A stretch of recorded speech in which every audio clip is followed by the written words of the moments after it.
This says you supported Pinochet or advised Pinochet. I never advised Pinochet. I never supported Pinochet. We'll throw that one away. But, hold on. No, I don't want to evade the question. All right. Chile was a case in which a military regime headed by Pinochet was willing to switch the organization of the economy from a top-down to a bottom-up performance.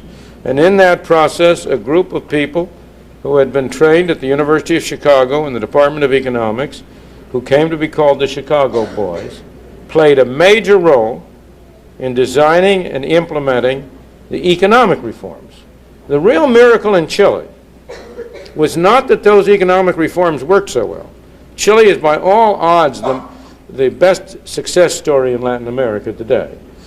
The real miracle is not that those economic arrangements worked so well, because that's what Adam Smith said. The real miracle is that a military junta was willing to let them do it. See, as I said to begin with, the principles of the military is from the top down. The principle of a market is from the bottom up. Now, it's a real miracle that a military group was willing to let a bottom-up approach take over. And as you know, as I say, I did make a trip to Chile, and I made talks in Chile. In fact, I did meet with Mr. Pinochet, but I was never advised by him. I never got a penny from the Chilean government. I was never an advisor to him. But I will say that that process led to a situation in which you were able to get an election which ended the military junta, and you now have a democratic government. You cannot cite any similar example from the world of entirely socialist states.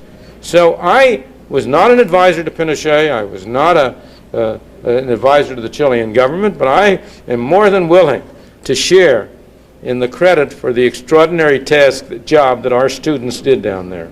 In September of 1973, Marxist president of Chile, Salvador Allende, was killed in a coup and promptly replaced with Augusto Pinochet.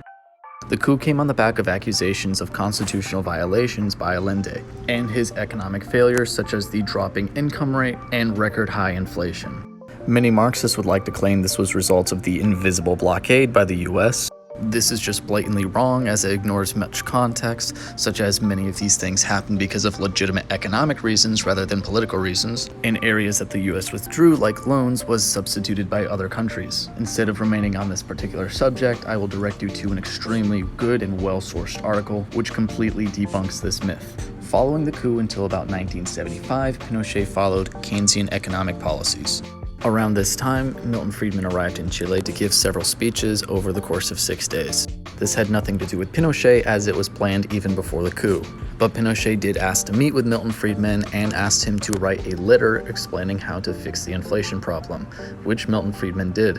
Friedman also suggested more political freedom for the people and completely condemned Pinochet's authoritarianism. This is important to point out because many opponents to libertarianism accuse Friedman and even Friedrich Hayek of supporting Pinochet's authoritarianism, when in reality this couldn't be further from the truth.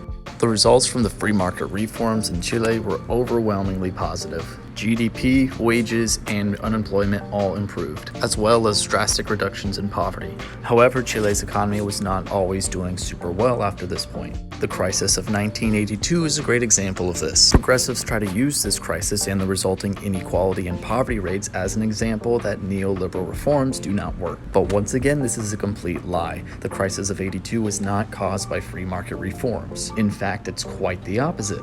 In 1979, the Minister of Finance abandoned Milton Friedman's suggestion on free-floating exchange rates. This led to overvaluing the peso and the eventual bust. Meaning if Chile would have followed Friedman's advice more thoroughly, it would be in much better condition today. After the bust, Pinochet nationalized several banks and then later reprivatized them. So, in conclusion, Chile is a very important place to talk about. This is recent economic history. We see absolute failures of leftism and absolute successes of free market reforms. And it is entirely possible to learn from the mistakes and successes of Chile while also condemning authoritarianism from those like Pinochet.